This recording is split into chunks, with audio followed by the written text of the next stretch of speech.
Hello बच्चों, स्वागत है आप सभी का मैथ्स मौसम में। मैं रितेश रोशन।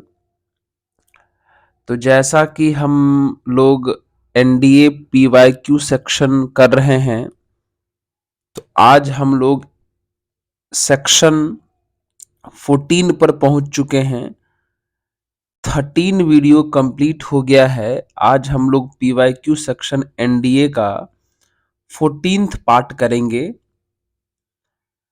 13th पार्ट तक जो है हमको उम्मीद है कि आप लोग पूरा किए होंगे और करना भी चाहिए। और एक बहुत ही ज़रूरी बात, कुछ लोगों को, कुछ स्टूडेंट को ऐसा लग रहा होगा, ऐसे तो सब सारे लोग समझदार भी हैं कि सर ये पीवाईक्यू सेक्शन से क्या फायदे हैं। तो अभी कुछ देर बाद जो है हम एक फिर से वीडियो बनाने वाले हैं जो 12th बोर्ड के क्वेश्चन से रिलेटेड होगा। ठीक है, तब हम आपको कुछ खास बात उसमें समझाएंगे। ठीक है, तो चलिए पहले इसको कंप्लीट किया जाए यहां से। चलिए, तो आज का सबसे पहला और खूबसूरत क्वेश्चन बच्चों शुरू करते हैं। चलिए, ये हाइट एंड डिस्टेंस का क्वेश्चन है। लिखा हुआ है कि a ladder 6 metre long reaches a point 6 meter below the top of vertical flag step। क्या बोला? एक लैडर है जो 6 मीटर नीचे है फ्लैग स्टेप के टॉप से। अच्छा, मतलब मान लीजिए कि आपका यह एक लैडर है, सॉरी यह एक फ्लैग स्टेप है। ये ठीक है, और ये जमीन मान लीजिए ग्राउंड, ये ग्राउंड है। ठीक है, तो ये फ्लैग स्टेप है पूरा यहां से यहां तक। ठीक है, तो यहां पर एक लैडर जो है लगाया गया, लेकिन लैडर कुछ इस तरीके से लगाया गया ताकि ये इससे कितना मीटर नीचे रहे? 6 मीटर नीचे रहे। 6 मीटर, ये नीचे भी 6 मीटर है और लैडर का लेंथ भी जो है 6 मीटर का ही है, ऐसा क्वेश्चन में कहा गया। समझ रहे हैं? फिर कहा गया कि from the foot of the ladder, ये लैडर है, इसका यहां पर फुट है। From the foot of the ladder the elevation of the top of the flag step. अच्छा, एलिवेशन एंगल आपको पता है, इसके फुट को टॉप से ज्वाइन कर देंगे, है ना। यही वाला जो एंगल है पूरा, ये वाला, ये पूरा जो एंगल आपको दिखाई दे रहा है, यही पूरा एंगल बच्चों 75 डिग्री दिया हुआ है। What is the height of the flag step? तब कहता है इस फ्लैग स्टेप का हाइट बताइए। ये पूरा हाइट आपको बताना है, ये फाइंड करना है, ये वाला, यही वाला आपको पूरा फाइंड करना है कितना होगा। सही है, क्वेश्चन समझ चुके हैं। चल, हम यहां पर नेमिंग कर देते हैं, इसको ए, इसको बी, इसको सी और इसको डी मान लेते हैं। गौर से देखिए, ए बी पूरा फ्लैग स्टेप है, हमको उसका हाइट चाहिए जिसमें हमें ए डी मालूम है। अगर हमें बी डी मालूम हो गया तो काम हो जाएगा, तो सिर्फ हमारा दिमाग जो है वो बी डी निकालने पर चलेगा। तो कैसे निकलेगा, है ना। तो चलिए आइए विचार करते हैं कि बी डी कैसे निकलेगा। शुरू करें। तो बी डी निकालने के लिए हमें ट्रायंगल डीबीसी का यूज करना पड़ेगा। मेरी बात को ध्यान से देखिएगा, सुनिएगा। ये डीबीसी वाला जो ट्रायंगल है, इसका यूज हमें करना पड़ेगा। और इस डीबीसी वाले ट्रायंगल का यूज तभी हो सकता है जब ये वाला एंगल हमें मालूम हो जाए। डीसीबी, ये वाला एंगल हमें मालूम हो जाए तबे हम यूज कर सकते हैं। तो किसी तरीके से ये वाला एंगल मालूम करते हैं, और मालूम करना बहुत ही आसान है। तो करें मालूम? चलिए देखिए, चलिए मान लेते हैं इस एंगल को हम थीटा मान लेते हैं, ठीक है। ये एंगल हमें पहले से पता है 90। तो बताइए, तो इन ट्रायंगल ए बी सी के अनुसार तीनों एंगल का सम 180 हो जाएगा, यानी theta plus 90 degree plus 75 degree equal to 180 degree हो जाएगा। चलिए, तो कितना हो जाएगा ये, थीटा प्लस 165 हो जाएगा इक्वल टू 180 डिग्री। यानी यहां से क्लियर है कि थीटा का वैल्यू बच्चों 15 डिग्री मिला। ये वाला जो है 15 डिग्री आ गया, ये वाला 15 डिग्री आ गया, है ना। अब थोड़ा कुछ और बात गौर से सुनिए। ये जो एडी का लेंथ है वो भी 6 मीटर का है, और ये जो सीडी का लेंथ है ये भी 6 मीटर का है ना। तो आपको पता है ना, जब साइड का लेंथ इक्वल होता है तो इक्वल साइड के सामने का एंगल भी सेम होता है।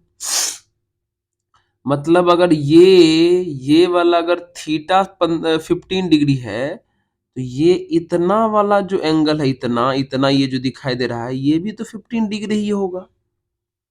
क्यों? क्योंकि भाई एडी और सीडी तो इक्वल है, तो सीडी के सामने का एंगल थीटा 15 है, तो एडी के सामने का एंगल भी 15 होगा। हाँ सर, ये बात तो सही बोल रहे हो। और बच्चों ये पूरा एंगल 75 दिया हुआ था क्वेश्चन में, ये 75 दिया है, मिट गया है, ये पूरा 75 दिया हुआ था।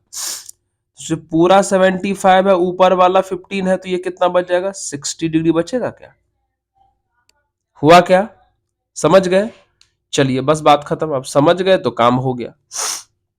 अब कर लीजिए, इन ट्रायंगल किसका यूज, इन ट्रायंगल डीबीसी का यूज कर लेते हैं, डीबीसी का। बस हमारा सॉल्यूशन हो गया। इन ट्रायंगल डीबीसी में एंगल के सामने का परपेंडिकुलर हमें चाहिए, एंगल के सामने का परपेंडिकुलर हमें चाहिए, और हाइपोटेनस दिया हुआ है तो साइन लगा देते हैं। तो sine 60 degree equal to perpendicular मतलब डीबी बाय हाइपोटेनस मतलब सीडी हो जाएगा। साइन 60 का वैल्यू बच्चों आपको पता है √3/2 होता है। डीबी डीबी तो हमें फाइंड करना है, और ये सी डी हमें 6 दिया है, तो 2 3 जा 6, बाय क्रॉस मल्टीप्लाई कर लें तो डीवी का जो वैल्यू आ जाएगा वो 3√3 आ जाएगा। हो गया। तो देयरफॉर पूरा फ्लैग स्टेफ का जो हाइट था वो ए बी था, और ए बी को हम A D plus D B लिख सकते हैं। ए डी हमारा 6 और ये डी बी हमारा 3√3 मीटर। आंसर खत्म, है ना। सिंपल क्वेश्चन है हाइट एंड डिस्टेंस का। क्लियर हो गया क्या?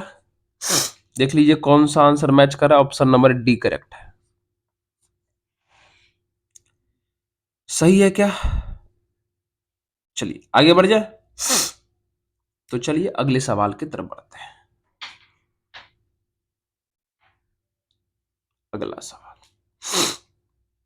अगला सवाल है ये। चलिए,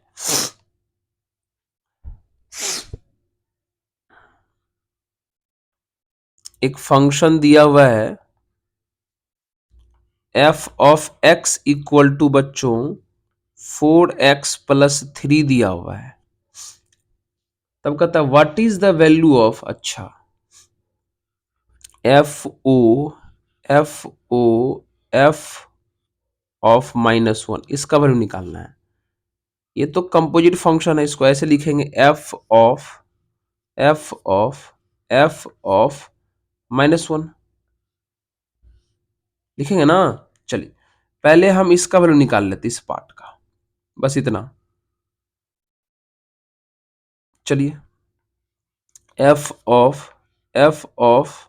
चलिए एफ ऑफ -1 का मतलब क्या हुआ, ये जो एफ ऑफ -1 दिखाई दे रहा है इसका मतलब हुआ कि फंक्शन एफ में एक्स को हटा के -1 रखना है।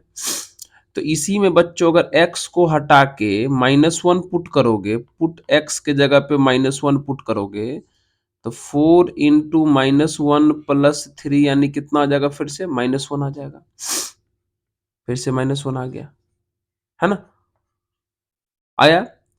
अब क्या करो, इसका वैल्यू निकालो। इसका मतलब सेम बात हुआ, इसका मतलब हुआ फिर से फंक्शन एफ में एक्स को हटा के -1 पुट करना है, तो फिर से एक्स को हटा के -1 पुट करेंगे तो -1 ही आएगा, ठीक है। फिर इसका मतलब यही हुआ, फंक्शन एफ में एक्स को हटा के -1 पुट करना है तो फिर से कितना आ जाएगा बच्चों, -1 ही आ जाएगा, करेक्ट हो गया। समझ रहे हो क्या, यानी ऑप्शन नंबर ए करेक्ट हो गया, समझे। तो सबसे पहले अंदर वाला का वैल्यू निकाले, उसको रख के जो रिजल्ट आया फिर उसी को रखे, इस तरीके से निकालते गए तो ये नॉर्मल ढंग से हमारा आंसर आ गया, है ना, ये तो आसान था। चलिए आगे बढ़े, अगला सवाल है ये, चलिए ध्यान दीजिएगा।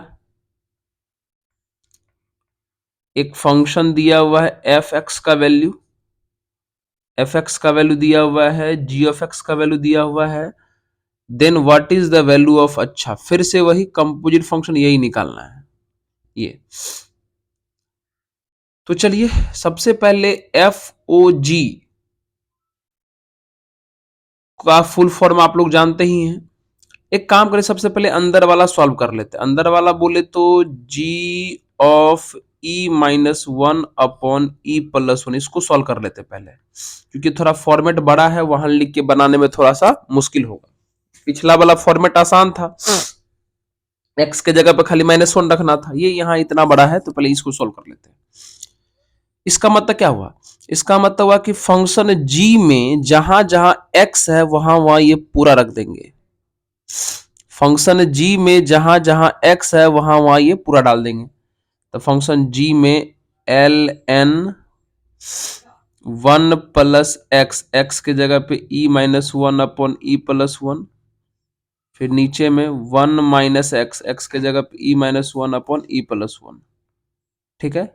सॉल्व करें क्या, एलसीएम लेके सॉल्व करेंगे तो ये ln e+1 प्लस e -1, और इसका एलसीएम लेंगे तो e+1 माइनस से मल्टीप्लाई होगा तो -e+1, और दोनों का जो एलसीएम होगा वो आपस में कैंसिल होगा, हम डायरेक्ट काट दिए, ये से ये कट गया, ये से ये कट गया, तो क्या बचा, ऊपर में ln 2e/2 यानी ln e बचा, और ln e का वैल्यू कितना होता है बच्चों, 1।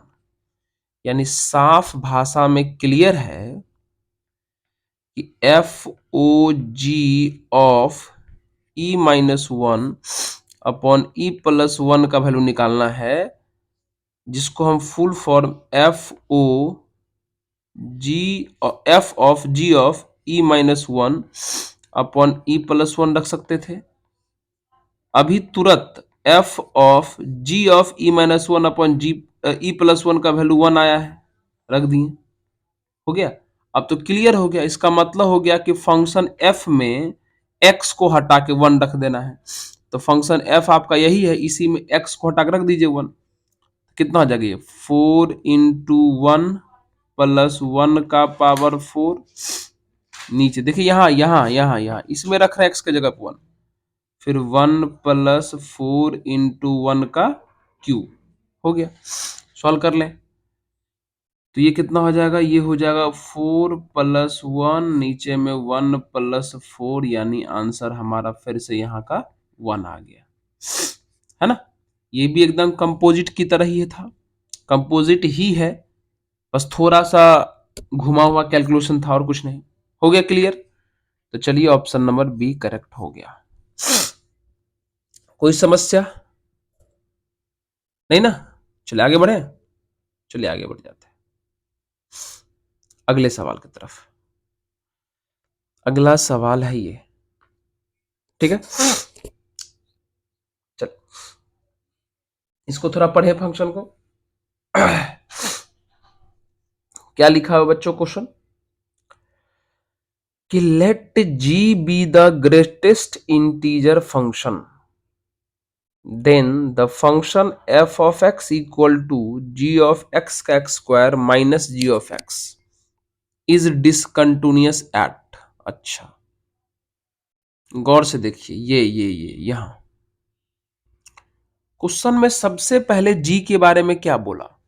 जी एक ग्रेटेस्ट इंटीजर फंक्शन है। ध्यान दीजिएगा, जी एक ग्रेटेस्ट इंटीजर फंक्शन है, यानी लेट जी बराबर बोलो या जी ऑफ एक्स बराबर बोलो, कोई दिक्कत नहीं है। ग्रेटेस्ट इंटीजर फंक्शन जिसको आप बॉक्स बोलते हैं, इस तरीके से जो लिखा रहता है, ये है। ठीक है, तब अगर इस आधार पर अगर हम फंक्शन देखें तो फंक्शन एफ एक्स का वैल्यू है जी ऑफ एक्स का एक्स स्क्वायर, तो ये हो जाएगा बॉक्स एक्स का X square minus G of X, मतलब बॉक्स एक्स हो जाएगा, है ना। ये आपको पता होना चाहिए, जो सिम ब्रैकेट है इस, यह कोई बिग ब्रैकेट नहीं है, ये ग्रेटेस्ट इंटीजर फंक्शन लिखा हुआ है, इसका मतलब ये बात क्लियर हुआ। ठीक है, अब इसी के बारे में हमें बताना है कि डिसकंटिन्यूअस है ऑल इंटीजर पर कि क्या, A B C D 4 option है। तो ठीक है, देख लेते हैं। तो सबसे पहले अजीब अजीब जो ऑप्शन है उसको थोड़ा चेक करिए। आप अपने ऑप्शन में थोड़ा गौर से देखिए। ऑल इंटीजर सब में है, बस एक केस जीरो को स्पेशल करके चेक कर लीजिए और एक वन को चेक कर लीजिए स्पेशल करके, बस। अगर जीरो और वन पर चेक हो गया तो ऑप्शन साफ दिख जाएगा कि कौन सा करेक्ट है, क्योंकि ऑल इंटीजर तो सब में लिखा हुआ है, तो सब पे हमको चेक करके नहीं देखना है, खाली जीरो और वन को देख लीजिए कि जीरो वन वाला क्या मामला है। शुरू करें, तो चलिए सबसे पहले हम लोग एट x इक्वल टू 0 पर शुरू करते हैं। ठीक है, चलिए कंटिन्यूटी चेक करने के लिए हमें 3 चीज निकालना पड़ता है, वी एफ जिसको वैल्यू ऑफ फंक्शन बोलते हैं, एफ ऑफ 0। इसको डायरेक्ट फंक्शन में x को हटा के रख देते हैं, तो फंक्शन में x को हटा के रख देंगे। ठीक है, और ये आपका 0 पता है इंटीजर है, और इंटीजर का बॉक्स उसी इंटीजर के बराबर होता है, स्क्वायर भी करेंगे तो कोई फर्क नहीं पड़ेगा, 0 आ जाएगा।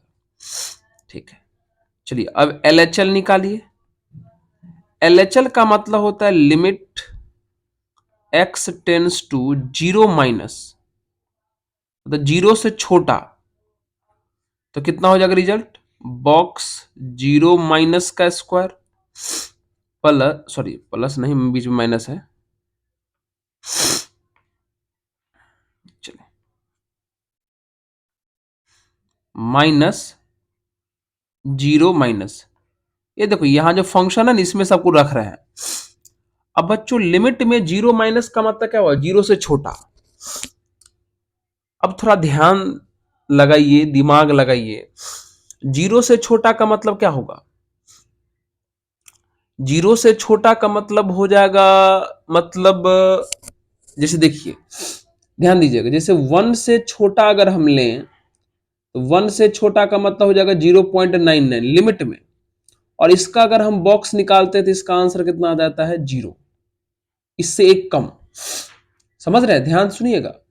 अगर हम 2 ले लें तो 2 से छोटा हो जाएगा 1.99, और 1.99 का बॉक्स हो जाएगा 1, इससे एक छोटा।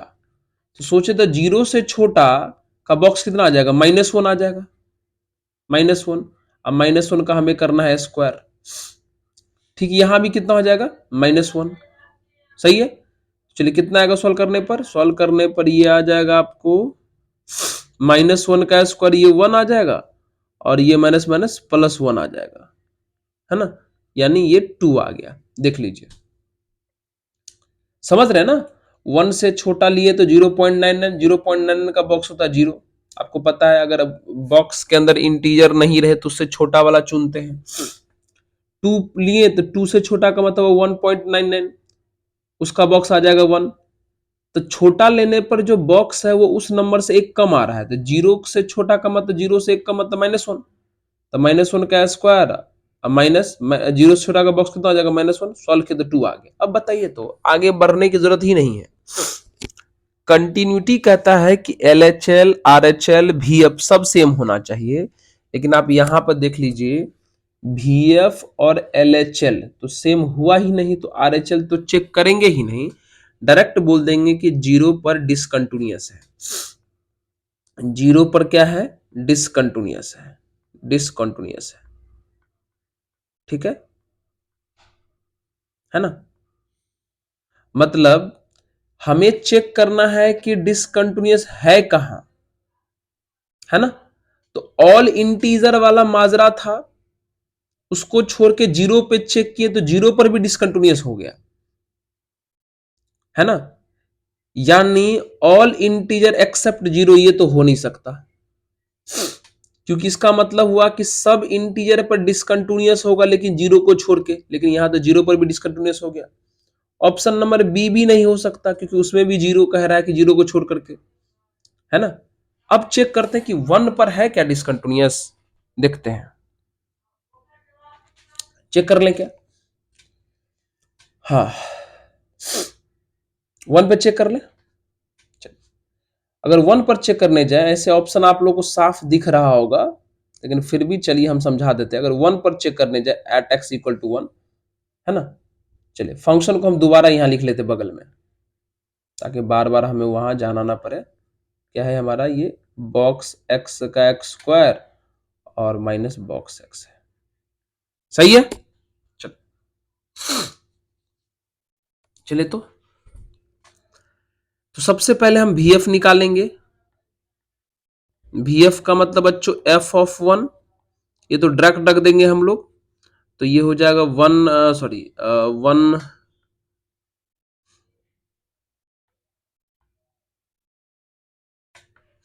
तो ये हो जाएगा बॉक्स 1 का स्क्वायर माइनस बॉक्स 1, तो ये तो डायरेक्ट 1 माइनस 1 कितना हो जाएगा हम लोग का? 0।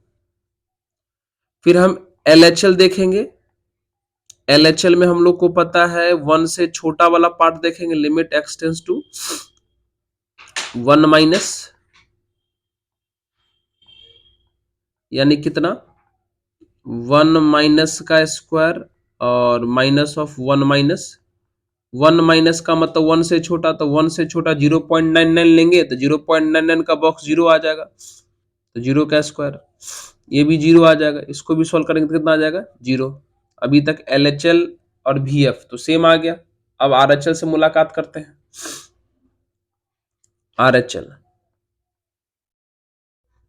RHL मतलब limit x tends to 1 plus,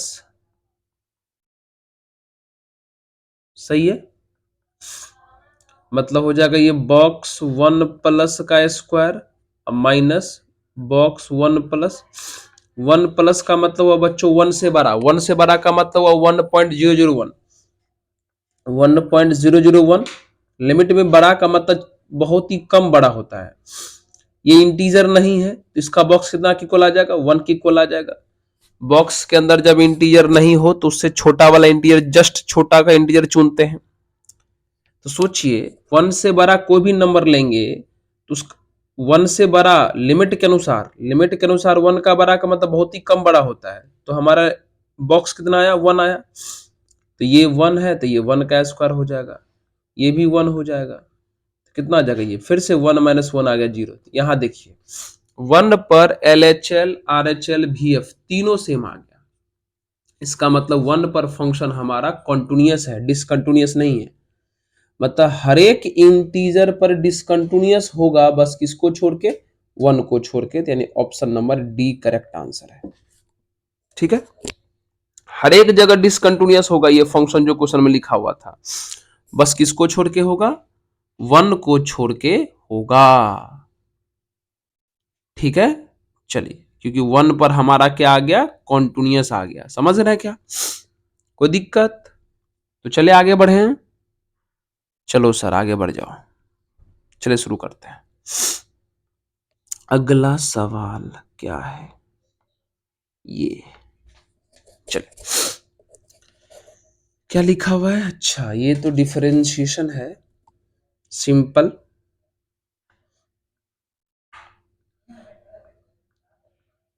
चलिए, क्या लिखा है कि if x equal to log t, if x equal to log t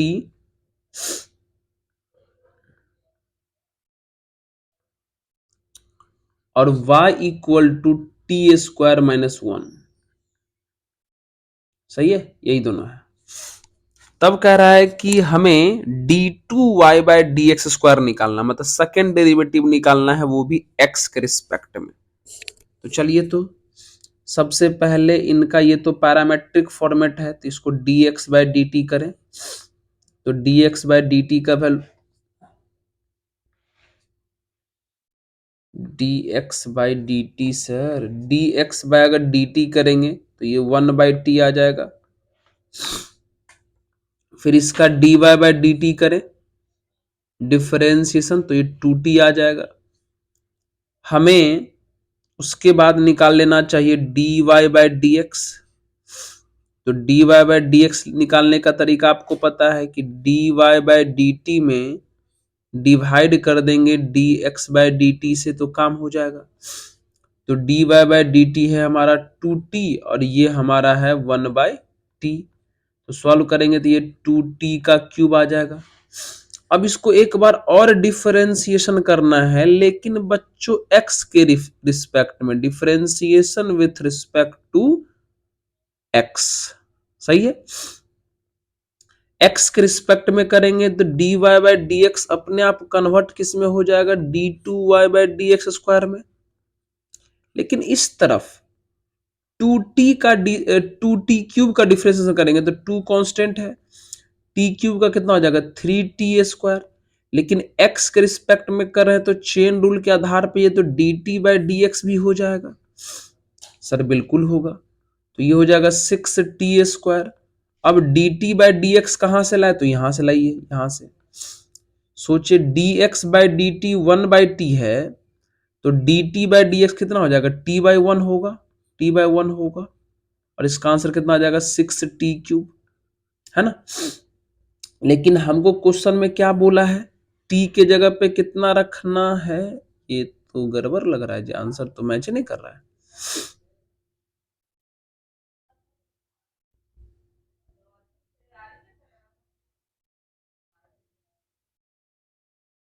ये क्या हुआ,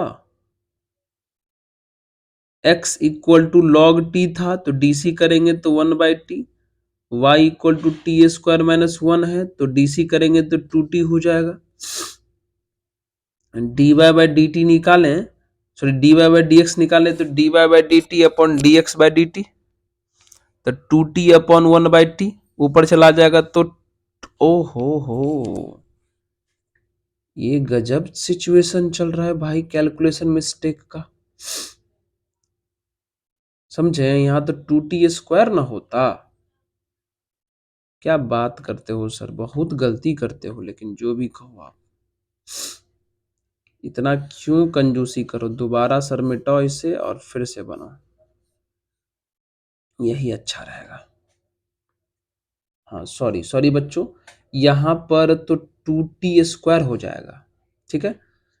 तो चलो x के रिस्पेक्ट में करेंगे डिफरेंशिएशन, तो 2 कांस्टेंट है, बाहर हो जाएगा, t² का हो जाएगा 2t, और फिर t का भी करना पड़ेगा, तो dt कितना हो जाएगा, dx हो जाएगा। तो ये हो जाएगा बच्चों 4t, और dt/dx का वैल्यू यहां से रख दीजिए तो t/1 हो जाएगा।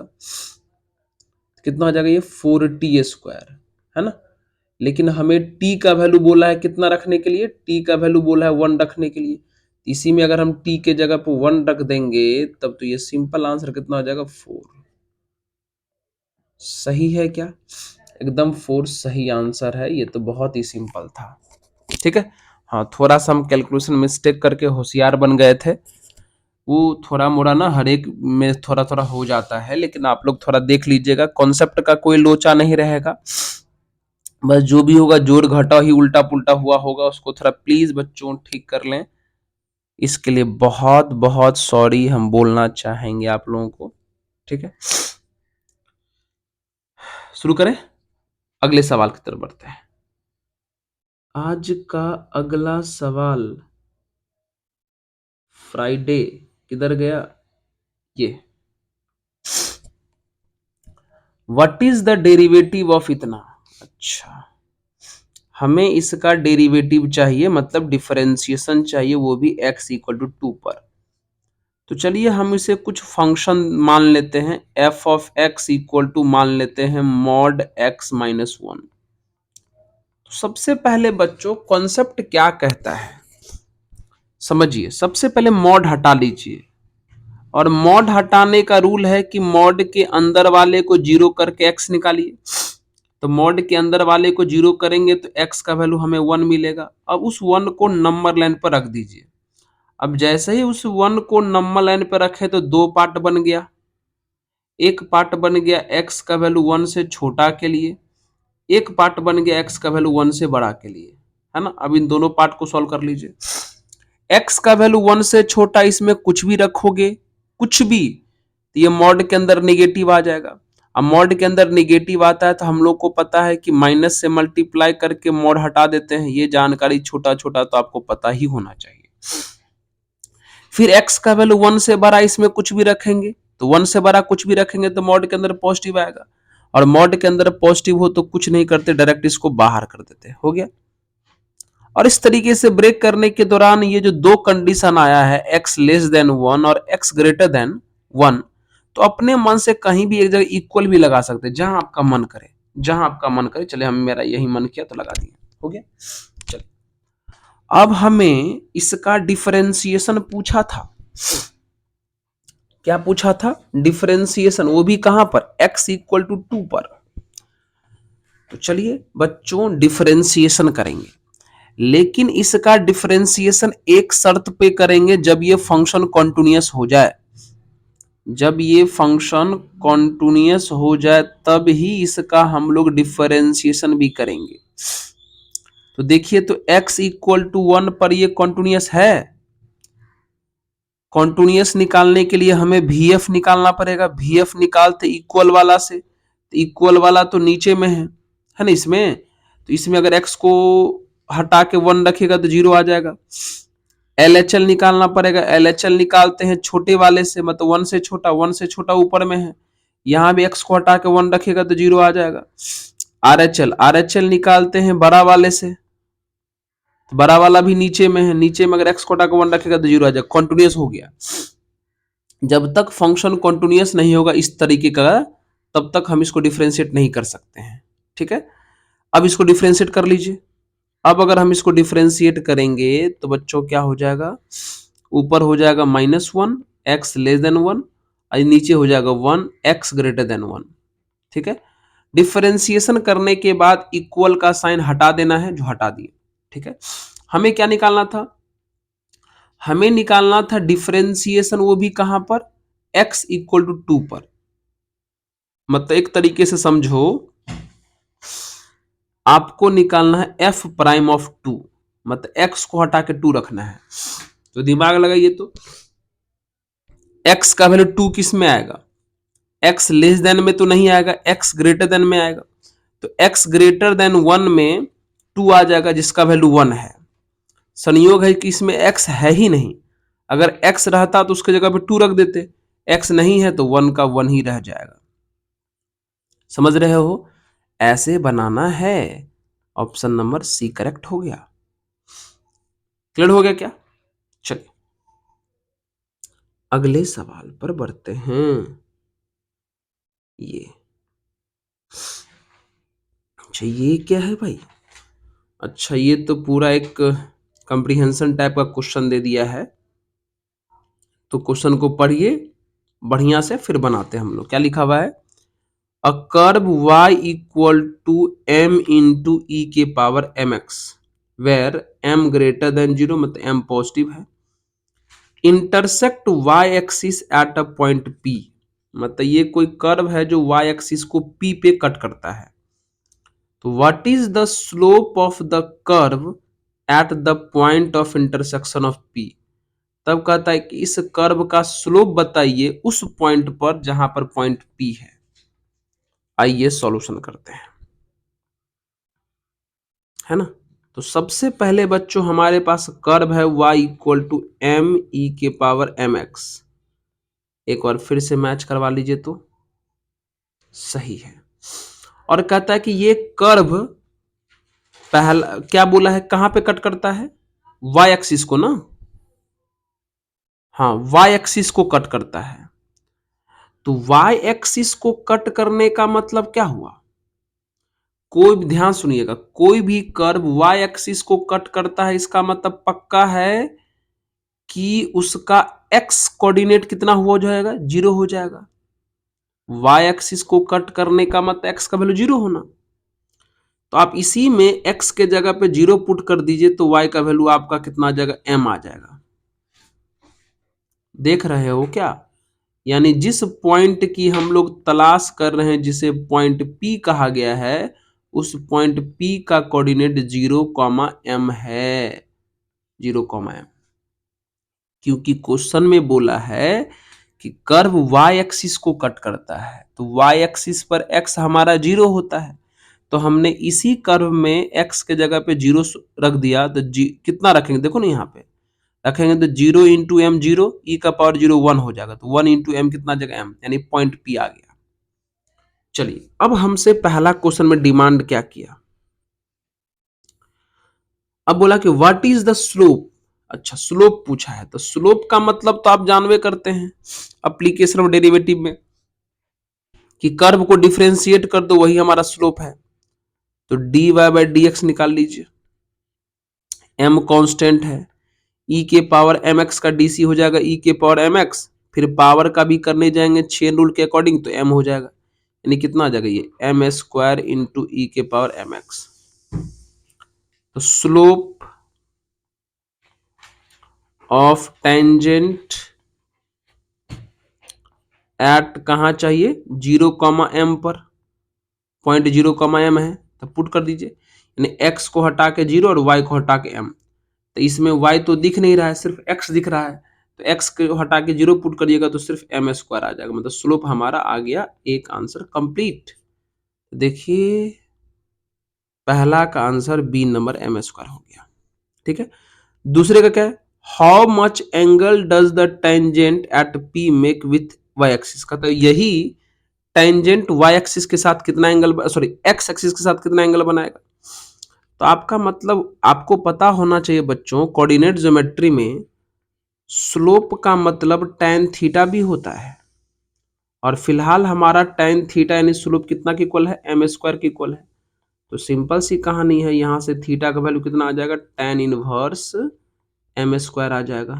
क्या लगता है आपको, सही है। चलिए तो ये भी हमारा खत्म हो गया, ऑप्शन नंबर ए करेक्ट हो गया। फिर क्या पूछा है थर्ड नंबर में, what is the equation of tangent to the curve at point P. अच्छा टेंजेंट का इक्वेशन पूछा है, तो equation of tangent, equation of tangent है ना बच्चों, टेंजेंट एक लाइन की तरह होता है, लाइन पर का एक पॉइंट हमें पता है जिसे हम क्या बोलते हैं, 0, बोले हैं, और इस लाइन का स्लोप भी हमें पता है जिसका वैल्यू हमें m² आया है। तो टेंजेंट का इक्वेशन निकालने के लिए फॉर्मूला हम लोग को पता है कोऑर्डिनेट ज्योमेट्री में, y-y1 बराबर m into x minus x1 रख दीजिए। y1 का मतलब पॉइंट जो हमारा m है, इस m का मतलब बच्चों स्लोप हुआ जो हमारा m² है, x² माइनस x1 जो हमारा 0 है, तो ये हो जाएगा y minus m equal to कितना हो जाएगा, m² x², उस तरफ चला जाएगा तो y इक्वल टू कितना हो जाएगा, ये m² x² प्लस m, ऐसा ये वाला आंसर हो जाएगा। देख लीजिए ऐसा है, y equal to m² x plus m, अच्छा ऑप्शन नंबर डी है ना। चलिए कोई दिक्कत है तो बोलिए, कोई भी दिक्कत, नो सर ये तो बहुत ही आसान कंप्रीहेंशन था, है ना, 3 लाइन में बताइए तो सॉल्व हुआ कि नहीं हुआ, हुआ, बढ़े आगे। चल अब अगले सवाल की तरफ बढ़ा जाए, शुरू करें। तो हमको लगता है आप आराम से इसको देख लीजिए, तो बढ़िया ढंग से देख लिए, ठीक है इसको भी देख लीजिए, देख लिए। चलिए अब अगले सवाल पे बढ़ते हैं।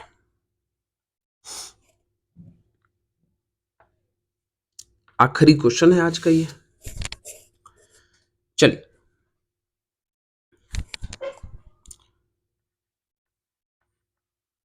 पढ़ लिए क्वेश्चन क्या बच्चों?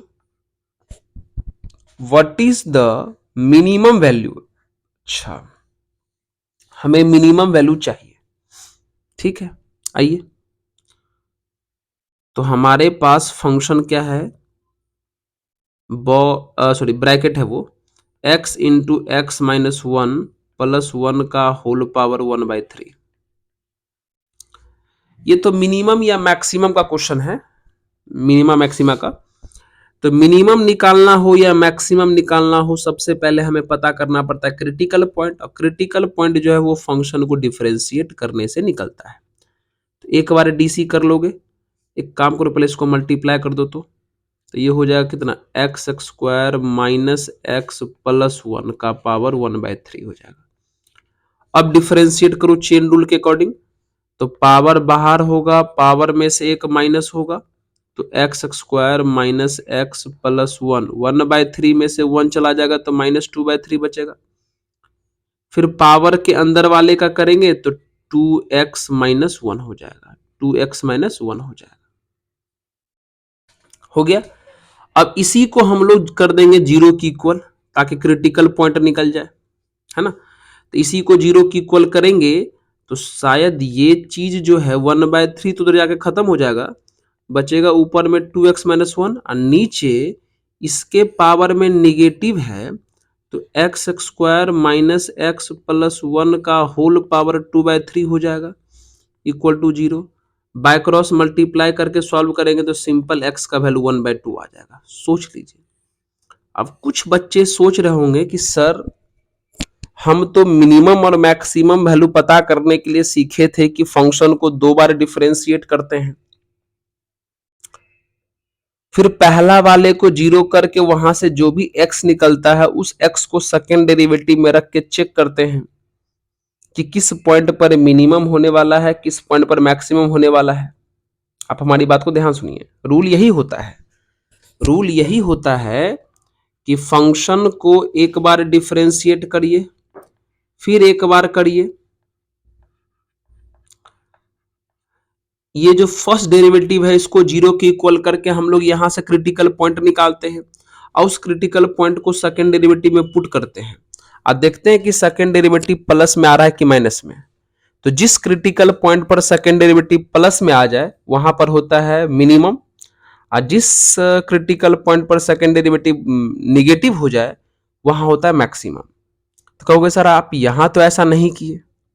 बच्चों बिल्कुल नहीं किए, क्योंकि गौर से सुनिए कि हमारे पास क्रिटिकल पॉइंट एक ही है, ऊपर से ऐसा कोई भी ऑप्शन नहीं दिया है नन ऑफ दीज वाला, ऐसा कोई भी ऑप्शन नहीं है नन ऑफ दीज वाला। इसका मतलब पक्का है कि ये जो भी ऑप्शन है वो मिनिमम का ही आंसर दिया हुआ है, मिनिमम का ही आंसर दिया है, और क्रिटिकल पॉइंट एक ही है, तो चेक किए बगैर हम लोग आंसर कर सकते हैं। हाँ, अगर लिख देता ऐसे करके कि minimum function is minimum at x equal to 1/2 इतना, function is maximum at x equal to 1/2 इतना, तब हम कंफ्यूज कर जाते हैं, क्योंकि क्वेश्चन में मिनिमम की का भी ऑप्शन था और मैक्सिमम का भी ऑप्शन था। लेकिन यहां नहीं कंफ्यूज करना, यहां तो सिंपल एक ही क्रिटिकल पॉइंट आया और ऑप्शन में एकदम वैल्यू ही दिया हुआ है, तो हम डायरेक्ट रख देंगे, इसमें सेकंड डेरिवेटिव करने नहीं जाएंगे। समझ में आया ना। चलिए, ये हमारा टाइम बचाएगा। तो डायरेक्ट हम फंक्शन का मिनिमम वैल्यू निकालना है, तो आप x को हटा के 1/2 रख दें जहां मन करे। क्या है आपका function, x into x minus one plus one का पावर 1/3 है ना। तो रखिए इसी में x को हटा के 1/2, तो रखिएगा तो ये हो जाएगा 1/2 इंटू 1/2 माइनस वन, अब प्लस वन हो जाएगा बच्चों। तो इसको अगर हम सॉल्व करें तो ये हो जाएगा 1/2, अंदर सॉल्व करने पर आएगा -1/2 प्लस वन का होल पावर 1/3। इसको सॉल्व करेंगे तो हो जाएगा ये -1/4 प्लस वन का होल पावर 1/3, और इसको एलसीएम लेके सॉल्व करेंगे तो हो जाएगा 3/4, 3/4 का होल पावर 1/3 आंसर। तो मिला के देख लीजिए कि कौन सा करेक्ट आंसर है। 3/4 का ये ऑप्शन नंबर ए करेक्ट हो गया। सही है। तो इस तरीके से आप छोटा छोटा दिमाग लगा भी सकते हैं कि कहाँ किस चीज का जरूरत है। समझ रहे हो। तो आज का वीडियो हम लोग का हुआ बच्चों कंप्लीट, है ना। तो यही कहेंगे, पढ़ते रहिए, मुस्कुराते रहिए और बहुत ही अच्छे से एग्जाम पास करने की कोशिश करिए। ओके, धन्यवाद।